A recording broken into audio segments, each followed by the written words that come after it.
Ukraine. You can see we're on the front of the Black Sea now, and it's amazing seaside of Odessa city.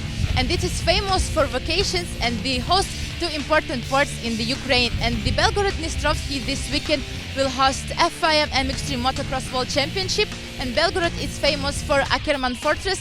So you can see it's a really windy day today, and I give the floor to my colleague Radka, which is in the track now and the work in the progress. So please, Radka. Thank you, Anastasia. Now I'm a little bit envious seeing her on that beautiful seaside, but this is the place where the action will happen. MX3 guys are about to gather here, and this mostly sandy track will be or could be tricky, so they will be examined their riding skills. Don't miss this action and follow us during whole weekend on the MXGP social networks and on mxlive.tv. See you soon. Ciao!